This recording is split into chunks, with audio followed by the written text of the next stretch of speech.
안녕하세요. 사연에 빠지다의 DJ 민영입니다. 오늘도 두 가지 사연 준비되어 있으니 끝까지 함께 해주시고요. 구독과 좋아요 버튼도 눌러주세요. 그럼 오늘의 사연 함께 시작해 볼게요. 안녕하세요. 살다 보니 제 얼굴이 뉴스에 나올 뻔한 일도 있었네요. 이미 제 며느리는 뉴스에 나와 여기저기 얼굴이 다 팔렸습니다. 물론 좋은 일로 뉴스에 나온 것은 아닙니다. 가족이었던 며느리와 고소까지 진행하며 갈라지게 됐고 대기업까지 며느리에게 손해배상금을 청구하게 된 아주 끔찍한 일이었죠. 지금부터 평범한 가족을 이루고 있었던 저와 제 며느리가 뉴스에 나올 수밖에 없었던 일이 무엇인지 말씀드릴게요. 우선 저에겐 아들이 2명 있습니다. 남편이 몸이 안 좋아서 일을 자주 그만뒀고 그 덕에 아이들은 사교육을 시킬 엄두도 못 냈죠. 그럼에도 정말 다행인 건 첫째 아들은 늘 전교 1등을 놓치지 않았다는 것이었어요. 첫째는 저의 자랑이었습니다. 대학에 가서는 매일 과외를 해 대기업 월급을 벌더군요. 그 돈으로 저에게 늘 여러 가지 선물을 해주었습니다. 이렇게 완벽한 아들에게도 한 가지 치명적인 단점이 있었어요. 그 단점이 나중에 아들의 결혼 생활을 결국 파국으로 만든 건 아닐까 생각합니다. 바로 여자친구에게 너무 많은 돈을 쓴다는 것이었어요. 요즘 애들 말로는 호구라고도 하죠. 나중에 알고 보니 그렇게 힘들게 과외를 했던 게 늘 여자친구에게 명품 선물을 주고 좋은 호텔에 데려가려고 하는 이유가 컸더라고요. 그래도 그만큼 여자친구를 아껴주는 모습이 보기 좋기도 하고 또 열심히 벌어서 자기가 원하는 곳에 쓰는 거니까 제가 크게 지적하지는 않았습니다. 아들은 대학을 졸업하고 곧바로 대기업 연구직으로 들어갔습니다. 그리고 대학 때 만났던 선배랑 일찍 결혼식을 올리더군요. 여자애가 어찌나 예쁘고 애교도 많고 싹싹한지 제 아들이 왜 좋아하는지 알겠더군요. 저는 처음으로 맞은 며느리가 너무 마음에 들어서 아들이 준 용돈을 모아 며느리에게 깜짝 선물을 해주기도 하였습니다. 어머 어머님, 이게 정말 제 거예요? 와, 너무 감사해요. 그럼 첫째 며느리 주려고 모아둔 거야. 정말 필요할 때 언제든지 팔아도 되니까 잘 보관하고 있으렴. 참 지금 생각해보면 제가 미쳤었나 봅니다. 그때는 더 어렸던 며느리에게 이런 선물을 주다니. 제가 며느리에게 준 선물의 정체를 알면 다들 놀라실 거예요. 바로 현금으로 5천만 원 정도 되는 금덩이였습니다. 이뿐만이 아니라 한 달에 한 번씩 매일 정성스레 만든 김치도 보내주었어요. 그만큼 제 아들과 며느리가 별탈 없이 잘 살길 바라는 마음이 컸죠. 그러나 아들이 결혼하고 6개월이 채 지나지 않아 신혼은 끝나버렸습니다. 아들과 며느리가 둘이서만 살 수 없는 아주 안타까운 일이 발생하고 만 것이었어요.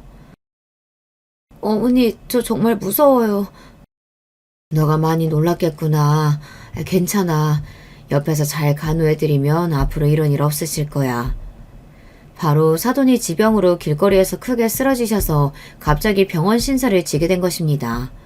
사돈 어르신이 일찍 돌아가셨기 때문에 며느리가 이 일을 혼자 감당해야 했고 어떻게 할지 몰라 울고불고 난리를 치는 며느리를 보며 저 어린 것이 얼마나 힘들지 제 마음이 너무 아프더군요. 결국 저는 아들에게 사돈이 병원에서 퇴원하고 나서도 사돈과 같이 사는 게 어떻느냐고 제안을 했습니다. 아무래도 사돈이 혼자 살게 되면 또 언제 지병으로 쓰러지실지 모르는 상황이라고 생각했거든요. 결국 아들은 제 제안을 받아들였고 며느리는 연신 저에게 고맙다고 말했습니다. 하지만 사돈과 함께 살아도 절대 해결되지 않는 큰 문제가 남아있었어요. 아마 여러분들도 가족분들 중에 아픈 사람이 있으시다면 정말 공감하실 겁니다. 바로 돈 문제였어요. 사돈은 매주 병원에 가야 했고 맞아야 할 주사와 먹어야 할 약들이 늘어났기 때문에 병원비와 약값이 만만치 않게 드는 상황이었습니다. 아무리 제 아들이 대기업 연구원이라고 해도 감당하기 어려운 금액이더군요. 그리고 며느리는 아무리 엄마여도 하루 종일 집에 있으면서 간병하는 것은 원하지 않는 듯 했어요. 아무래도 어머님 봐주실 분을 구해야 할 것 같아요. 저 혼자 감당하기엔 너무 힘들어요. 덕분에 간병비까지 엄청나게 늘어나게 되었습니다. 사실 이쯤부터 늘 좋게 봤던 며느리를 다시 생각하게 되는 일이 여러 번 발생했어요. 제 며느리는 아들하고 결혼하고부터 하던 일을 그만두었어요. 처음에는 살림을 한다는 핑계를 댔었죠. 하지만 그럼에도 불구하고 단 한 번도 아들의 아침과 저녁을 차려주지 않더군요. 늘 냉장고는 비어 있었고 가끔 먹다 남은 배달 음식만 쌓여 있었다고 하네요. 그리고 집안일도 아무것도 하지 않았습니다. 늘 가정주부 아주머니가 오셨기 때문이었죠. 한마디로 집에서는 손 하나 까딱하지 않은 것이었어요. 저는 이 모든 사실을 아들이 처가살이를 하고 몇 달 후에 아들과 대화하면서 알게 되었습니다. 처음 이 사실을 듣게 되었을 때 정말 기분이 좋지 않았어요. 제 아들이 힘들게 돈을 벌어오는데 며느리는 이때까지 집안일도 안 하고 요리도 안 하고 있었다니요. 그렇다면 대체 집에서 뭘 하고 있었는지 도무지 이해가 되지 않았습니다. 그래도 제 아들이 돈도 잘 벌고 착해서 그런지 이런 상황을 전부 이해하고 며느리와 싸우지 않고 잘 살고 있었고, 또 어머니가 아픈 상황이라 정신이 없는 며느리에게 이 문제를 들먹이고 싶진 않아 화가 났지만 며느리에게 아무 말도 하지 않았습니다. 하지만 이 행동들을 보며 저는 며느리가 힘들게 일하기도 싫고 제 아들의 돈을 받아쓰면서 놀고 싶은 거구나 생각하게 되었죠. 아들과 오랜만에 밥을 먹으며 이 이야기를 듣고 며느리에게 너무 실망했었는데요. 얼마 지나지 않아 그 모든 일들이 생각나지 않은 만큼 기쁜 일이 생겼습니다. 바로 며느리가 임신을 한 것이었어요. 어머니, 드디어 저 임신했어요. 이제 정말 아이 위해서 집에서 푹 쉬어야겠어요. 그럼 임산부가 힘들면 안 되지. 용돈 더 필요하면 나한테 얘기하고 먹고 싶은 거 있으면 언제든지 연락해. 내가 다 해줄게. 아유, 우리 며느리 장하다. 막상 며느리가 제 아들의 아이를 임신했다고 하니 섭섭했던 모든 마음이 사라지더군요. 그저 건강하게 아이만 잘 태어나길 바라게 되었어요. 며느리는 임신한 이후로 가정부와 간병인을 쓰는 시간을 더 늘렸고 아들은 돈 문제로 정말 벅찬 듯 보였습니다. 저는 아들에게 더 부담을 주고 싶지 않아 어떻게 할까 고민하다가 어쩔 수 없이 초강수를 두었어요. 아들, 처가살이 하면서 사돈이 아프셔서 많이 힘들지?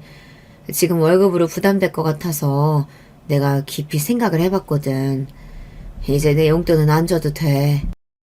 아들에게 제가 먼저 용돈을 끊어도 된다고 이야기하자 아들은 미안해하면서도 장모님이 회복하실 때까지만 그렇게 하겠다고 하더군요.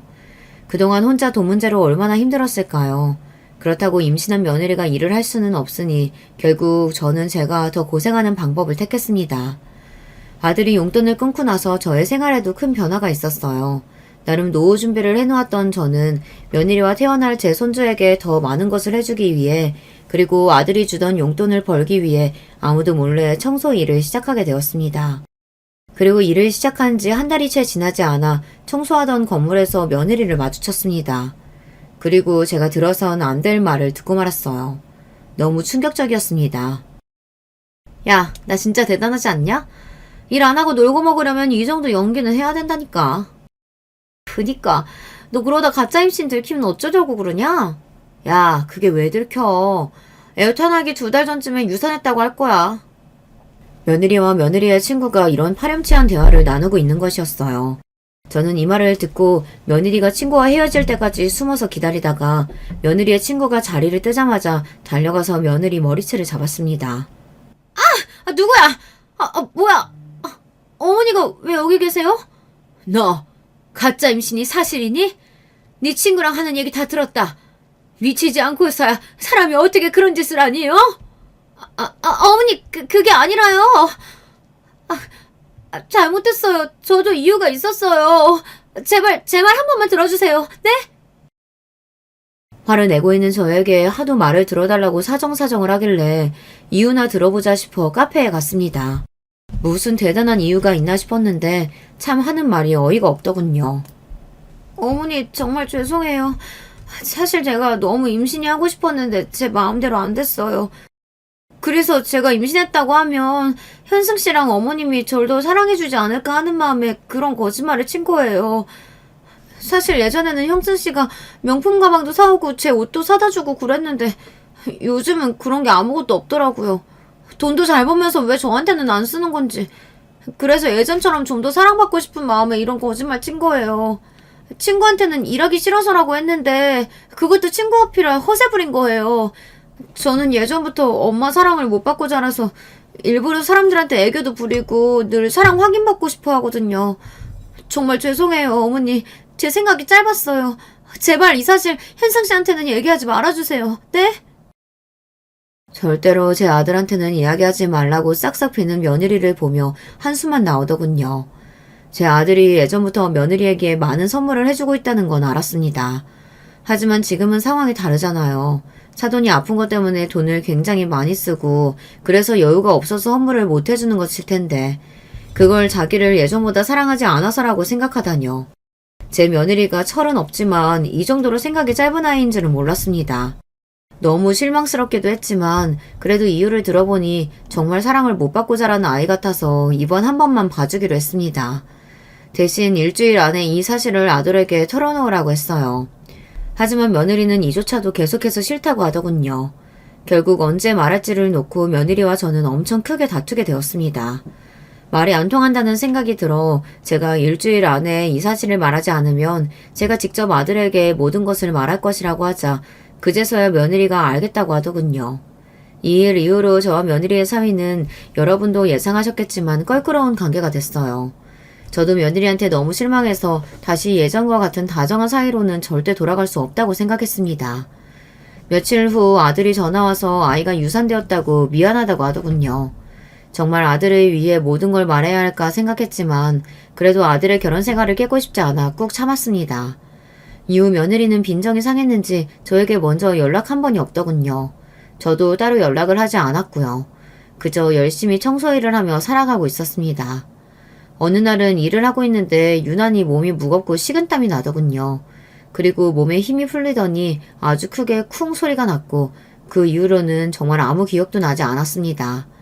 눈을 떠보니 병원이었어요. 온몸이 아픈데 아들이 제 앞에서 울고 있더군요. 엄마, 깨어나셨어요? 대체 이 나이에 청소일은 왜 하신 거예요? 제가 용돈 안 드려서 그런 거예요? 제가 못나서 정말 죄송해요. 제가 이때까지 한 번도 쓰러진 적이 없었는데 아들이 가로로 쓰러졌다고 하더군요. 다행히 머리를 크게 부딪히진 않았는데 계단이라 정말 큰일이 날 수도 있었다고 합니다. 울면서 미안하다는 아들을 보니 제 마음이 무너지더군요. 또 병원비를 보니 차라리 집에서 조용히 있을 걸 일을 괜히 했나 싶었습니다. 아들은 당장 청소일을 그만두고 건강검진을 해보는 게 좋겠다고 했어요. 저는 내키진 않았지만 검진을 받기로 하였습니다. 그리고 정말 예상치 못한 청천벽력 같은 결과를 듣게 되었죠. 사실 쓰러지신 게 단순 가로는 아니고요. 고혈압도 있으시고 당뇨도 심하게 있으시네요. 약을 안 먹으면 또 언제 쓰러지실지 모르는 상황이에요. 그리고 지금 종양이 보여서 며칠 입원해서 정밀검사 받아보셔야 할 것 같습니다. 제 검사 결과를 듣고 아들은 너무 고통스러워했습니다. 저도 고혈압과 당뇨가 있다는 것은 알고 있었지만 상황이 예전보다 훨씬 더 심각해졌는 줄은 몰랐거든요. 제가 예전부터 아파도 참는 게 버릇이 된 것 같아요. 정말이지 이젠 일을 하고 싶어도 할 수 없는 상황이 되어버렸습니다. 결국 저는 일을 그만둔 채 병원에 며칠 동안 검사를 받기 위해 입원을 하게 되었어요. 여러분도 나이 먹고 건강검진 해보신 적 있으시죠? 다들 아실 거예요. 혹시 암은 아닐까, 죽을 병에 걸린 건 아닐까, 결과 나오기 전까지 별의별 생각을 다 하게 됩니다. 나이가 드니까 쓸데없는 생각도 많고 겁도 많아지나 봐요. 그리고 드디어 검사 결과가 나오는 날이 되었습니다. 정말 마음이 무겁고 떨렸습니다. 다행히 악성 종양은 아니네요. 고혈압이랑 당뇨 약만 잘 드시면 될 것 같습니다. 대신 나이도 있으시니 절대 무리하시면 안 됩니다. 휴, 정말 다행이었습니다. 저까지 아프면 제 아들이 얼마나 힘들까요? 저라도 건강 잘 챙겨야겠다고 다시 한번 결심하게 되었죠. 그렇게 제가 태어나는 날 아들이 갑자기 며느리 얘기를 꺼내더군요. 맞다. 어머님 요즘 지희랑 무슨 일 있으신 건 아니죠? 요즘 지희가 너무 어머니랑 통화를 안 하는 것 같아서 안 되겠다. 제가 얘기를 좀 해야겠어요. 그리고 제가 어머니 쓰러지신 거 말했는데 지희가 전화 왔죠? 그럼 지희가 곧 나 보러 온다고 했어. 걱정하지 마, 아들. 아들의 갑작스러운 질문에 당연히 그렇다고 했지만 제가 한 말은 사실이 아니었습니다. 제 며느리한테 제가 병원에 있는 동안 전화 한 통 하지 않았어요. 얼마 전 며느리와 껄끄러운 일이 있긴 했지만 그래도 시어머니가 쓰러졌다는데 인사도 안 하다니 참 무심하고 정이 없다는 생각이 들더군요. 그 일이 있기 전까지 그래도 그동안 제가 얼마나 잘해줬었는데 옛날 일들은 다 까먹었나 봅니다. 제가 먼저 연락을 할까도 고민했지만 그냥 하지 않기로 했습니다. 해봤자 좋은 소리도 안 나올 것 같고 그때는 나한테는 잘못했어도 애들끼리라도 잘 살면 됐지 그런 생각으로 며느리가 어떤 행동을 하든 가만히 있었던 것 같아요. 그리고 얼마 후 또 제 생일이라 어차피 며느리의 얼굴을 봐야 하기 때문에 그때 진지하게 이야기를 해볼까 생각했죠. 그리고 제 생일날 며느리와 깊은 대화를 하려고 했던 제 예상과는 달리 정말 어이없는 카톡 하나를 받았습니다. 어머니 잘 지내고 계시죠? 이번 생일날 저 못 가요. 그동안 저희 엄마 돌보느라 너무 힘들어서 친구들이랑 정말 오랜만에 여행 가기로 했어요. 그럼 다음에 봬요. 생신 축하드리고요. 뭐, 여행 일정이 제 생일이랑 겹칠 수는 있죠. 근데 못 오면 전화 한 통이라도 할 수 있는 거 아닌가요? 그 흔한 전화도 없이 저렇게 문자 달랑 하나 보내놨더군요. 기분이 너무 나빴지만 그래도 고맙다고 대답하고 곧 있으면 명절이기에 그때는 꼭 며느리와 대화를 해야겠다고 생각했습니다. 그리고 기다리던 명절날이 되었어요. 아들, 뭐야? 왜 혼자 온 거야? 엄마, 죄송해요. 이번 명절은 지희가 예전부터 잡아둔 여행이 있어서 못 온다네요. 뭐, 여행? 얼마 전에 내 생일 때도 여행 간 거 아니었어? 네, 맞아요. 요즘 제가 예전보다 선물도 많이 못 사줬고, 그래서 화가 좀 많이 났나 봐요. 너무 섭섭하다고 하도 난리치면서 그동안 못 갔던 여행 좀 간다길래 그냥 허락해줬어요. 제가 예전보다 많이 못 해준 건 맞으니까요. 죄송해요, 엄마. 대신 제가 명절 음식 다 사왔어요. 아들의 말을 듣자마자 정말 속이 터지더군요. 여러분, 솔직히 며느리가 제 아들한테 섭섭할 게 대체 뭐가 있나요? 제 아들이 힘들게 돈 벌어서 사돈 병원비, 약값, 간병인 비용 다 내주고 며느리는 일도 안 하고 가정부랑 간병인을 쓰고 집에서 놀고 있었잖아요. 제 아들이 너무 착해서 망정이지 며느리의 이런 태도를 다 받아주는 남자가 세상에 어딨겠어요. 그리고 이렇게 시어머니 생일이랑 명절만 딱 골라서 여행 일정을 잡을 수가 있어요. 대체 저를 얼마나 우습게 생각하면 이럴 수 있는지 정말 기가 차더군요. 결국 저는 그날 참지 못하고 여행 간 며느리에게 전화를 걸었습니다. 하지만 며느리는 제 모든 전화를 끊어버리더군요. 이제 저와 아예 보지 않겠다는 건지 막 나가겠다는 건지 너무 화가 났고 결국 저는 그날 밤 잠도 제대로 자지 못했습니다. 며느리와 얼굴을 보고 이제는 제대로 며느리의 이런 태도에 대해 혼을 내야겠다고 생각했죠. 며느리가 여행에서 돌아오기만을 기다렸어요. 여행에서 돌아오고 며칠이 지나지 않아 제가 도저히 며느리에게 화를 낼 수 없을 만큼 가슴 아픈 일이 발생했습니다. 엄마, 이렇게 가시면 어떡해요. 제가 그동안 너무 철이 없었어요. 옆에서 돌봐드리면서도 제가 너무 부족했어요. 죄송해요. 이제 편히 쉬세요. 그동안 몸이 안 좋으셨던 사돈께서 심장마비로 갑작스럽게 돌아가신 것이었습니다. 막상 이런 일이 생기고 울고 있는 며느리를 보니 마음이 너무 약해지더군요. 결국 저는 이후에도 며느리를 만났지만 그동안 화가 났던 일들을 아무것도 묻지 않고 힘들어하는 며느리를 달래주었습니다. 이후 아들과 며느리는 예전처럼 둘이 살게 되었고 저는 아들에게 다시 용돈을 받게 되었어요. 며느리와는 예전만큼은 아니지만 제가 힘들어하는 며느리를 달래준다고 늘 맛있는 것을 해주면서 어느 정도 사이가 돌아오는 듯 했어요. 그렇게 모든 일이 잘 해결되는 듯 했지만 몇 달 후 저에게 또 안 좋은 일이 생기게 되었습니다. 살려주세요! 그렇게 살려다는 소리를 질렀고 그 이후에는 기억이 없어요. 눈을 떠보니 저는 또 병원에 있었어요. 다리가 너무 아파서 앉지도 서 있을 수도 없었습니다. 알고 보니 제가 어지러움을 느끼면서 쓰러졌고 계단에서 떨어져서 뼈가 부러진 것이었어요. 결국 몇 달 동안 제대로 움직일 수도 없었던 저는 병원에서 퇴원한 후에 아들과 같이 살게 되었어요. 그리고 아들과 같이 살게 된 그날부터 엄청난 눈치를 보게 되었죠. 정말 거실에 나가기가 힘들었습니다. 어머님 또 움직이실 거예요? 아까도 화장실 갔다 오셨잖아요. 제발 몸도 안 좋은데 한 번에 해결하세요. 저 좀 쉬어야죠. 진짜 귀찮아 죽겠어요. 그래. 나 때문에 너가 고생이 많구나. 미안하다. 어머니 솔직히 이제서야 한승 씨랑 제대로 둘이 좀 사나보다 했는데 갑자기 어머니가 이렇게 오셔서 저희 시돈도 제대로 못 즐긴 거 아시죠? 분위기 완전 다 깨졌다고요. 눈치가 있으시면 어머님이 빨리 나오셔서 집에 들어가야 하지 않겠어요? 그리고 현승 씨한테 어머님이 당장 간병인 구하라고 말씀하세요. 왜 제가 어머니를 돌봐야 돼요? 이러다가 저까지 골병 듣겠어요. 이렇게 며느리가 저를 간호하기는커녕 움직이기 불편한 저의 모든 행동에 눈치를 해주며 빨리 나가라고 대놓고 이야기하는 것이었습니다. 사실 그동안 며느리와 다툰 일, 그리고 며느리가 저를 무시하는 듯한 행동들도 너무 스트레스 받았는데 이렇게 직접적으로 말로 눈치를 주니 정말 참기가 힘들고 비참하더군요. 결국 저는 아들에게 간병인을 붙여달라고 이야기했고 아들 집에 사는 동안 방에서 쥐죽은 듯이 살았습니다. 그리고 며느리와 같이 살면서 알게 된 건데 참 피곤한 성향을 가졌더군요. 며느리는 제가 생각한 것 이상으로 게으르고 소리에 예민했습니다. 제가 친구랑 전화하는 것도 늘 시끄럽다고 눈치를 해주고 정말 밥도 하지 않고 집도 치우지 않고 하루 종일 누워만 있다가 딱 쇼핑할 때만 밖에 나가는 게으른 어른이었어요. 아들 집에 계속 살라고 해도 제가 도저히 그 꼴을 못 보겠어서 못 살겠더군요. 결국 저는 몸이 회복하자마자 아들 집에서 나갔고 이후 며느리는 저에게 전화 한 통이 없었습니다. 너무 연락이 오지 않아 제가 전화를 하고 연락을 해도 늘 답장하지 않고 저와 연락하기 싫은 티를 팍팍 내더군요.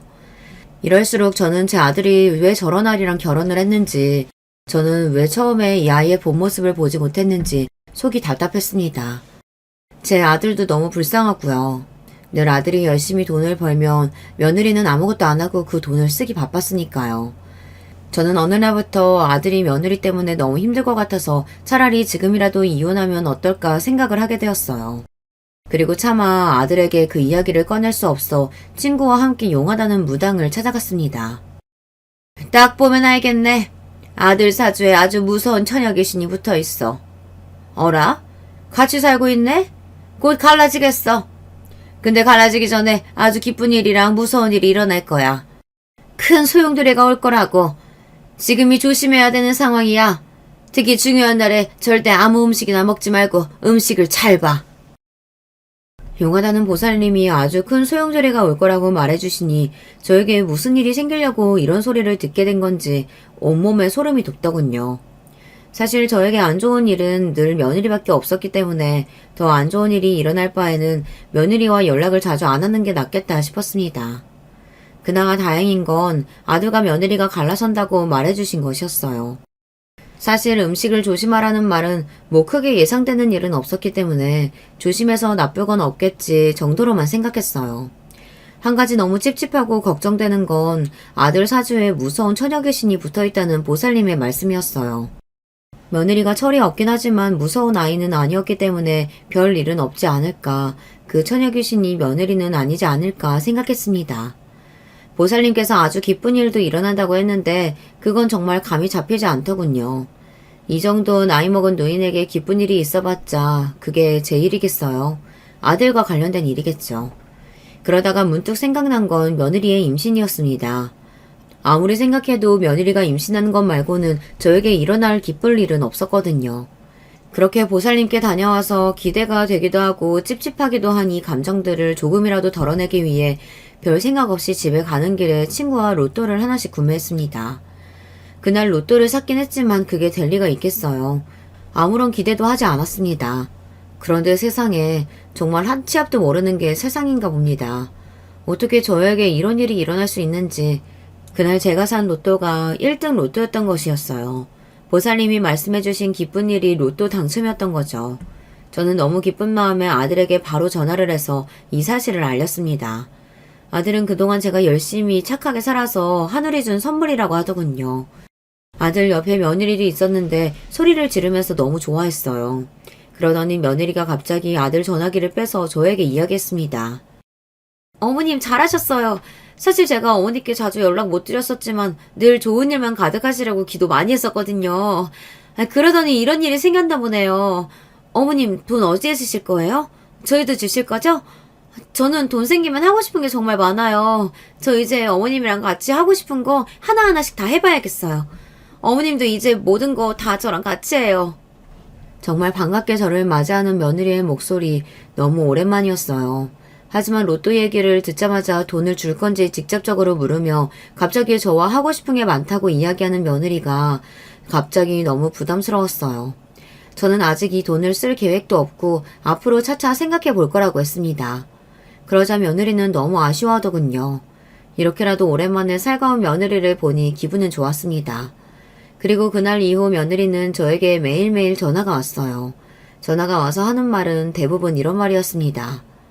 어머님, 오늘은 뭐 하세요? 저랑 같이 쇼핑 가실래요?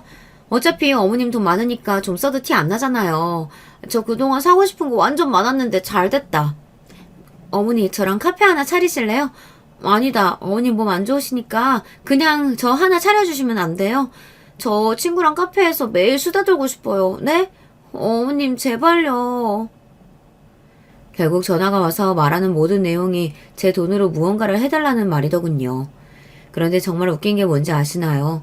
처음에는 살갑게 애교를 부리면서 돈 얘기를 하더니만 어느 순간부터 계속 섭섭하다고 울상을 지으며 저에게 짜증을 내기 시작했습니다. 어머니 정말 너무하신 거 아니에요?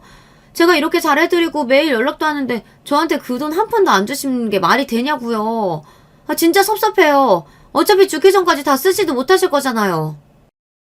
이런 식으로 계속되는 며느리의 성화에 지친 저는 결국 며느리에게 단호하게 말해야겠다고 결심했습니다. 미안하지만 나는 아직까지 이 돈을 아무한테도 줄 생각 없어. 너희한테 안 주겠다는 게 아니라 이 돈 어떻게 하면 잘 쓸 수 있을지 생각을 먼저 해보겠다는 거야. 나중에 내가 아플 수도 있고 무슨 일이 생길지 모르는데 무작정 이 돈을 쓸 수 없잖니. 돈이라는 게 많아 보여도 막상 조금씩 쓰다 보면 순식간에 없어지기 마련이야. 그러니까 더 이상 뭐 사달라 뭐 해달라 나한테 전화하지 말렴. 제가 이 말을 하면 며느리가 화를 내고 섭섭해할 줄 알았는데 웬일인지 정말 아무 말도 없더군요. 그냥 알겠다고 하길래 제가 확실하게 말을 해서 제 뜻을 알아들었다고 생각했습니다. 이후로 몇 개월 동안 며느리는 다시 연락이 한 통 없었습니다. 저는 한편으로는 섭섭했지만 그냥 예전의 며느리와 저의 상태로 돌아갔다고 생각했어요. 며느리와 돈 없이도 늘 다정하고 좋은 관계였으면 좋겠지만 이런저런 일이 있다 보니 저도 더 이상 노력을 하고 싶지는 않았습니다. 며느리도 이후에 연락을 안 하길래 그냥 저와 더 이상 말을 섞고 싶지 않은 줄 알았어요. 하지만 며느리는 그게 다가 아니었더군요. 혼자서 아주 엄청난 짓을 꾸미고 있었습니다. 그리고 그날은 제 인생의 최악의 날입니다. 며느리와 제가 각자의 삶을 잘 살다 보니 어느덧 저의 생일이 돌아오더군요. 당연히 생일상은 기대도 안 하고 있었는데 어느 날 며느리가 전화가 왔습니다. 정말 생각지도 못했던 말들을 들었어요. 어머님, 그동안 많이 서운하셨죠? 저도 늘 어머니랑 어떻게 저 처음 결혼할 때처럼 다시 친해질 수 있을지 늘 고민 많이 했어요. 마침 어머님 생신이셔서 제가 생신상 차려놨거든요. 얼른 오세요, 어머님. 오랜만에 저희 밥 같이 먹어요. 이게 무슨 일일까요? 며느리가 저에게 연락을 먼저 한 것도 모자라서 제 생일상을 차려주겠다니. 며느리의 목소리는 정말 진심인 것 같았고 저는 며느리가 먼저 저에게 용기를 내어주었다는 생각에 너무 고마워서 그동안 있었던 일은 다 잊고 며느리와 잘 지내야겠다고 생각했습니다. 그런데 며느리를 만나기로 한 전날 밤 아주 안 좋은 꿈을 꾸게 되었어요. 바로 며느리가 제 뒤에서 칼을 꽂고 있고 예전에 배웠던 보살님이 며느리를 막으려고 하는 아주 무시무시한 꿈이었습니다. 일어나 보니 제 몸에 식은땀이 미친 듯이 흐르더군요. 그리고 곰곰이 그동안 며느리가 저에게 했던 행동들을 생각해봤는데 며느리의 행동을 있는 그대로 받아들이면 안 되겠다는 직감이 들더군요. 보살님도 중요한 날에 음식을 조심하라고 했으니 마침 오늘이 저의 생일이어서 이 꿈이 예지몽은 아닐까 온몸에 소름이 돋았습니다. 그래서 긴장되는 마음으로 며느리와 아들 집에 가게 되었어요. 며느리의 집에 도착하자 며느리는 정말 상다리가 부러질 정도로 대단한 생일상을 차려놨고 일을 하고 들어온 아들조차도 놀라는 표정이었어요. 제가 미역국을 정말 좋아하는데 돌미역으로 직접 정성스럽게 미역국을 만들어놨더군요. 미역국을 먹으려고 하는데 제 미역국 양이 너무 많아서 며느리가 밥을 푸고 있을 때 며느리 자리에 있던 미역국을 제 자리로 옮겼습니다. 그리고 며느리가 앉자마자 같이 밥을 먹었어요. 그 순간 믿지 못할 광경이 제 눈앞에 펼쳐졌습니다. 며느리가 갑자기 인상을 쓰고 소리를 지르며 먹었던 미역국을 다 뱉는 것이었어요. 그러더니 저를 은근히 째려보더군요. 저는 며느리의 행동이 너무 황당해서 며느리를 계속 쳐다보았고 놀란 아들이 며느리의 미역국을 먹어보려고 하자 며느리가 또다시 놀라면서 소리를 쳤습니다. 안 돼! 먹지 마! 하지만 며느리가 소리를 질렀을 땐 이미 아들이 미역국을 맛본 후였습니다. 아들은 인상을 쓰더니만 미역국이 살짝 쓰다며 며느리를 쳐다보았고 다시 자신의 미역국을 먹어보더군요. 뭐야, 내 미역국이랑 맛이 다른데? 어머니 미역국 줘보세요. 뭐? 그래. 아들은 또다시 제 미역국을 맛보더니 며느리 것만 맛이 다르다고 했습니다. 그 순간 제 머릿속에 번쩍 떠오른 생각이 있었습니다. 여러분, 예전에 보살님이 해주셨던 말씀 기억하시죠? 중요한 날 음식을 조심하라고 하셨던 그 말씀과 어제 제 꿈이 떠오르면서 설마 며느리가 제 미역국에만 이상한 걸 넣은 건 아닌지 의심이 들더군요. 저는 그 자리에서 손을 벌벌 떨며 며느리에게 진실을 물어봤습니다. 예, 너가 먹은 미역국 처음 내 자리에 있었던 거잖아. 그렇다면 너가 먹은 미역국이 내 미역국이었다는 건데 왜 이것만 맛이 다르니? 너 설마 일부러 내 미역국에만 이상한 거 넣었니? 에이, 그건 아니죠. 저희가 그럴 이유가 없잖아요. 이유는 있지. 아들, 넌 그동안 내가 로또 당첨된 후에 얘가 얼마나 나한테 자주 전화가 온 줄 아니? 평소에 이렇게 전화를 자주 하는 애가 아니었어. 심지어 전화가 와서 늘 나한테 하는 말이 돈 달라는 거였다. 내가 계속해서 안 된다니까 내 병이 더 악화되게끔 이상한 걸 넣었을 수도 있잖아. 뭐? 지야, 네가 얘기해봐. 어머니가 하시는 말씀이 진짜야? 아니야. 나 정말 억울해. 아무리 그래도 내가 그런 짓을 꾸미는 게 말이 된다고 생각해? 며느리는 끝까지 시치미를 떼었고 결국 아들은 모든 미역국을 가지고 가서 성분 검사를 하겠다고 으름장을 놓으며 며느리한테 이야기했습니다. 일이 점점 더 커지자 며느리가 울면서 모든 걸 털어놓더군요. 그동안 제가 얼마나 어머니한테 신뢰가 없었으면 어머님이 저를 의심하신 걸까요? 이 상황이 결국 다 제 탓이라고 생각해요. 정말 죄송해요, 어머님. 어머님 미역국 보시면 알겠지만 사실 어머님 미역국에만 생야채를 좀 많이 넣었어요. 어머님 건강이 안 좋으시다길래 이 정도로 씁쓸한 말이 날 줄 몰랐어요. 제가 요리를 못하잖아요. 저는 그렇다고 제가 이런 의심을 받게 될 줄은 몰랐어요. 정말 좋은 마음이었는데 이렇게 되다니. 어쨌든 죄송해요. 며느리의 표정을 보니 거짓말은 아닌 것 같았습니다. 실제로 미역국 밑을 뒤져보니 정말 이상한 맛이 나는 미역국만 생야채가 많이 있더군요. 며느리 말로는 야채를 넣고 싶긴 한데 제가 빨리 도착하는 바람에 생야채를 넣어 맛이 좀 이상해진 거라고 하네요. 이 사실을 알자마자 저는 제가 보살님 말씀과 꿈 때문에 괜히 예민해서 며느리에게 심한 말을 한 건 아닐까 미안한 마음이 들었어요. 그래서 그 자리에서 바로 사과를 했습니다. 너가 날 이렇게 생각하는 줄도 모르고 내가 너를 의심하다니 정말 미안하다. 그동안 여러 일들이 많았지만 앞으로는 정말 엄마와 딸 같은 사이로 지냈으면 좋겠어. 오늘 초대해줘서 고맙다. 이 말을 들은 며느리는 감동이라며 저를 안아주더군요. 아들은 그제서야 안심한 표정을 지었습니다. 집에 돌아가면서 저는 며느리에게 문자로 로또 당첨금을 나눠주겠다고 이번 주 주말에 집에 오라고 문자도 남겼습니다. 이번 기회에 며느리와 처음 만났을 때처럼 좋은 관계를 유지할 수 있었으면 좋겠다고 생각했죠. 그렇게 이번 일은 해프닝으로 끝나는 듯 보였습니다. 하지만 더 경악스러운 일이 저를 기다리고 있었죠. 며칠 후 저에게 정체 모를 택배가 하나 오더군요. 이게 뭔가 싶어 뜯어보니 유명한 영양제였습니다. 누가 보냈는지 이름도 없었어요. 하지만 영양제가 평소 제가 비싸서 사기 망설였던 영양제이기도 하고 제 지인이나 가족들이 깜짝 선물로 보냈을 거라고 생각했습니다. 너무 고마운 마음에 인증샷을 여러 장 찍어두었고 며칠 동안 감사한 마음으로 열심히 영양제를 먹었습니다. 그런데 영양제를 먹은 이후부터 제 몸에 이상한 변화가 생기더군요. 배가 자주 아프고 알레르기도 올라오는 기분이었어요. 대체 무슨 문제일까 싶어 제조사에 전화를 해봤는데 이상한 증세가 있을 리가 없다고 영양제가 아닌 다른 이유 때문인 것 같다고 하더군요. 결국 저는 영양제를 사준 사람에게 한 번 더 물어보겠다고 생각했고 제일 먼저 아들에게 연락을 했습니다. 아들, 이 영양제 사진 봐봐. 너가 보낸 거 맞지? 나 생각해서 이렇게 깜짝 선물 보내는 건 정말 너밖에 없어. 근데 이 영양제 나랑 좀 안 맞는 것 같아. 배도 아프고 알레르기도 올라오고 좀 이상하네. 어머니, 이거 제가 보낸 거 아니에요. 그리고 지금 제가 사진 봤는데 처음 왔을 때부터 이렇게 온 거 맞죠? 뭔가 이상한데요? 뚜껑을 뜯은 흔적이 있는 것 같거든요. 원래 영양제 새거 오면 이렇게 뚜껑이 뜯어질 수가 없는데. 그 순간 정말 온몸에 소름이 돋았습니다. 아들 말을 듣고 보니 너무 찝찝하더군요. 이 영양제를 계속 먹으면 안 될 것 같다는 생각에 누가 택배를 시켰는지 여기저기 전화해서 찾아보니 예상치 못한 이름이 보였습니다. 택배를 시킨 사람은 바로 얼마 전 미역국 사건이 있었던 며느리였습니다. 저는 너무 놀라서 아들에게 당장 이 사실을 이야기했고 그날 밤 며느리에게 전화가 왔습니다. 어머니, 그거 제가 보낸 거 맞아요. 괜히 어머님이 미안해하실까봐 일부러 제가 말씀 안 드린 거예요.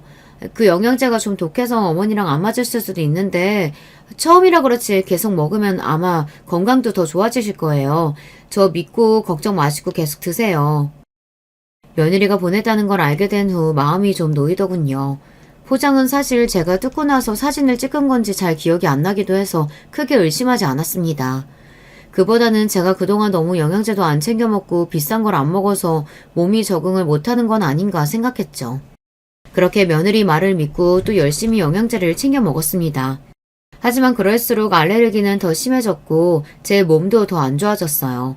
그러다 보니 이 영양제의 성분이랑 처음 왔던 포장 상태가 계속 신경이 쓰이더군요. 저는 결국 아들에게 이 사실을 한 번 더 이야기했고 아들은 영양제 만든 곳에 제가 처음에 찍은 사진을 보여주며 이런 부작용이 생기고 있다고 건의했습니다. 그러자 영양제를 파는 회사에서 아주 긴 답변이 왔는데 상상도 못한 답변이었습니다. 안녕하세요. 처음 왔을 때 사진 보내주셨는데 저희는 절대 이렇게 보내지 않습니다. 누가 일부러 뜯은 것 같은 느낌이네요. 실제로 저희 제품 먹고 그런 부작용을 느끼시는 분은 거의 없어요. 혹시 모르니까 영양제 다시 보내주시면 저희가 만든 영양제가 맞는지 성분 확인해 보겠습니다. 대체 이게 무슨 말인지, 그렇다면 저에게 택배를 보내기 전에 누군가 영양제 통을 일부러 뜯어서 비슷한 다른 걸 넣어놨거나 아니면 영양제에 다른 성분을 추가했을 수도 있다는 거 아닌가요? 만약 그렇다면 대체 누가 왜 이런 짓을 한 걸까요? 이 답변을 듣고 저는 며칠 동안 아무도 믿을 수가 없었어요. 아무리 생각해봐도 저에게 이런 일을 할 사람이 없어서 처음 영양제를 보낸 며느리 짓일까 하는 의심도 들었습니다. 그리고 제 의심의 답이 얼마 후 밝혀졌습니다. 며칠 후에 영양제 회사에서 아들의 연락이 왔는데 그 연락을 받고 아들은 다급한 목소리로 저에게 전화가 왔더군요. 어머니, 영양제 회사에서 연락 왔는데 이거 진짜 영양제 아니래요. 누가 이 영양제에 이상한 걸 넣어서 어머니한테 보낸 거예요. 이거 몸에 엄청 안 좋은 성분이래요. 먹으면 안 되는 거라고요. 대체 누가 어머니한테 이런 짓을... 이건 범죄예요. 제가 당장 경찰에 신고할게요. 사실 아들의 말처럼 저도 당장 경찰에 신고하고 싶었습니다. 그런데 한 가지 찝찝한 점은 아까도 말했지만 이 영양제를 보낸 사람이 며느리라는 것이에요. 그렇다면 이 행동도 며느리가 했을 수 있다는 거 아닌가요? 생각해보면 저번 미역국 사건도 들켰을 때를 대비해서 생야채를 넣어둔 것일 수도 있잖아요. 이런 의심이 들어 저는 며느리한테 제 영양제가 바꿔치기 당했고 지금 바꾼 사람을 찾기 위해 경찰에 신고할 것이고 범인은 아주 큰 벌을 받게 될 거라고 말했습니다. 더 세게 얘기하면서 며느리를 일부러 살짝 떠본 것이죠. 그러자 제 예상처럼 며느리가 깜짝 놀라며 저를 말리더군요. 어머니, 이 일로 경찰까지 연락할 필요가 있어요? 그냥 운 안 좋았다 생각하고 안 먹으면 되죠. 요즘 택배 범죄도 많다잖아요. 어머님한테 이런 짓 할 사람도 없고 그냥 운이 안 좋았던 거겠죠. 넘어가요. 어머님 건강도 안 좋으신데 경찰조사 받으면 너무 힘드셔서 안 돼요. 이렇게 절대로 경찰에 신고하는 건 안 된다고 하더군요. 보통 가족에게 이런 일이 생기면 어떻게든 범인을 찾으려고 할 텐데 운이 나빴던 거라고 그냥 넘기자고 말하는 며느리를 보며 저는 어쩌면 며느리가 범인일 수도 있겠다 생각이 들었습니다. 이 사실을 아들에게만 몰래 이야기했고 아들은 경찰에 신고를 하며 며느리가 범인으로 의심된다는 이야기도 함께 전했습니다. 그리고 얼마 지나지 않아 드디어 범인이 밝혀졌습니다. 며느리가 아니었어요. 하지만 범인은 제가 어디서 본 익숙한 얼굴이었죠. 예전에 청소 일할 때 며느리가 가짜 임신했다고 친구에게 이야기했을 때가 있었는데 바로 그때 본 며느리의 친구가 범인이었습니다. 이 사실을 알자마자 깜짝 놀라서 경찰서에 달려갔는데 이미 며느리가 와 있더군요. 그리고 경찰서에 가는 도중에 공원에서 며느리의 소리가 들리길래 들어봤더니 참 대화가 가관이었습니다. 야, 너 진짜 돌머리냐? 너가 절대 안 들킨다며. 그래서 돈도 챙겨줬잖아. 야, 니네 시어머니가 눈치가 빠른 걸 어떡하라고. 아, 그러게 네가 평소에 신뢰가 좀 있었으면 이런 의심도 안 받았을 거 아니야. 아, 몰라. 이제 나 어떡하냐고. 너 무조건 너 혼자 있다고 해. 절대 내가 시켰다고 얘기하지 마. 아니면 나 진짜 망해. 바보같이 제가 듣고 있는 줄도 모르고 친구랑 이런저런 대화를 하고 있더군요. 곧바로 달려온 제 아들은 며느리를 보자마자 화를 참지 못하고 며느리의 뺨을 때렸습니다. 그리곤 한마디 했죠. 너 진짜 생각이 있긴 하냐? 그렇게 내 돈으로 네 갖고 싶은 명품 사고 하고 싶은 거 다 하고 놀고 먹고 살았으면 우리 엄마한테는 잘했어야지. 몸에 안 좋은 성분 넣은 영양제 우리 엄마한테 보내는 게 말이 되냐고. 어? 네가 그러고도 사람이야? 아! 왜 날 때려?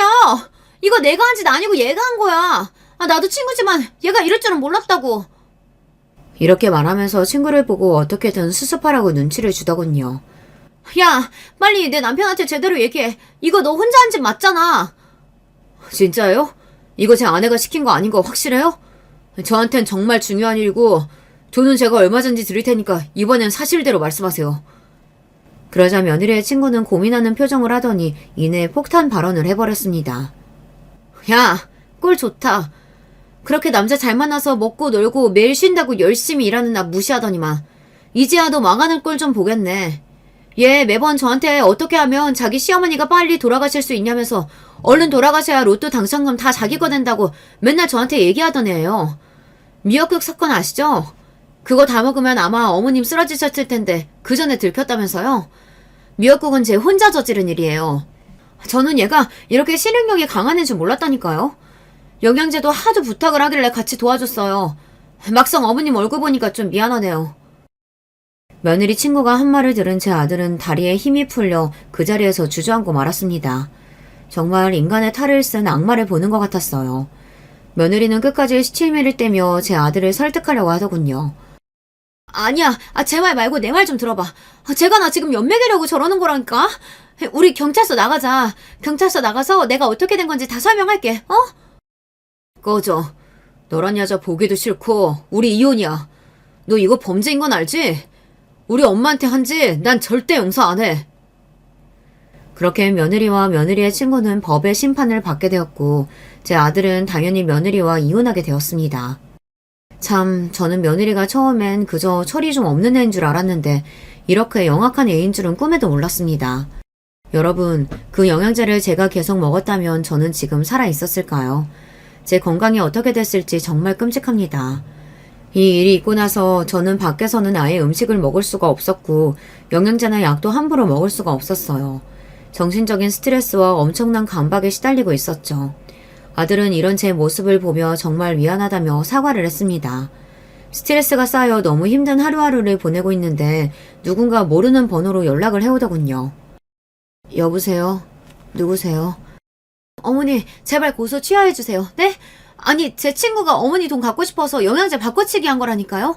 제발 믿으셔야 돼요. 미역국은 제가 이상한 거 넣은 게 맞아요. 근데 그거 다 먹어도 안 쓰러지셨을 거예요. 너무 돈이 갖고 싶어서 그랬어요. 근데 그거 말고 영양제는 정말 억울해요. 네?